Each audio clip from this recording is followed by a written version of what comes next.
पालकांनो, नेहमी मुलांचीच बाजू घेतली जाते आणि पालकांना शहाणपण शिकवलं जातं. आईला खूप कोमल हळूवार असल्यामुळे बऱ्यापैकी समजून घेतलं जातं, कधीकधी सहानुभूतीही दिली जाते. पण टीनेजरचा जो बाबा असतो त्याच्या मनात नेमकं काय चाललेलं असतं?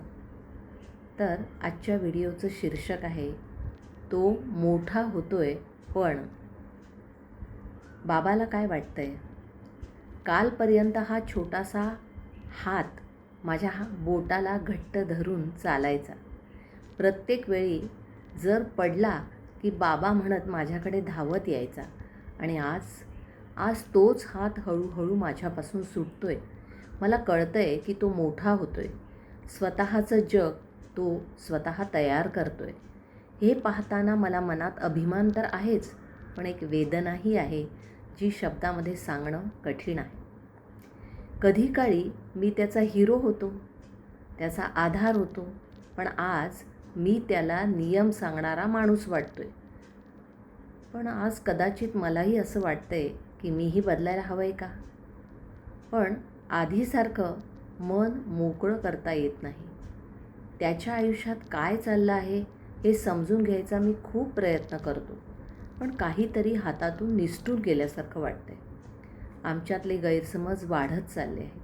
तो मोठा होतोय, पण मी अजूनही त्याच जुन्या आठवणींमध्ये अडकलेलो आहे.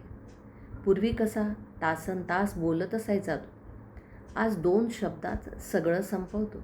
आणि मला कळतच नाही की तो बदलला आहे की आपलं नातं बदललं आहे. मी त्याला सांगतो, थोडा मोबाईल कमी वापर, अभ्यासाकडे लक्ष दे, तर तो चिडून म्हणतो, तुम्हाला काही कळत नाही. त्या एका वाक्याने आतून कुठेतरी मन तुटून जातं. कारण मला सगळं कळत नसलं तरी त्याच्याशी किंवा त्याच्यासाठीची जी काळजी मला वाटते ना, ती खरी असते. कधीकधी मी त्याचे लहानपणीचे फोटो पाहतो. आता त्याच्या जगात त्याचे मित्र आहेत, त्याची स्वतःची स्वप्न आहेत आणि कदाचित मी थोडा मागेच राहिलेलो आहे. आता त्याच्या प्रायोरिटी लिस्टवर मी नाही आहे, मित्र आहेत. खूप वेळा वाटतं की त्याच्या खोलीत आतमध्ये जावं, त्याच्याशी मोकळेपणाने बोलावं.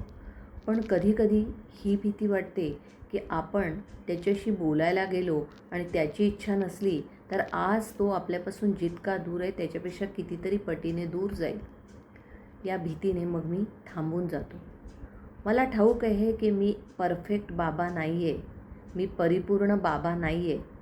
पण मला माझ्या मुलाला हे सांगायचं आहे की मी परिपूर्ण बाबा नसलो तरी माझं प्रेम मात्र परिपूर्ण आहे, हे तू लक्षात ठेव. धन्यवाद.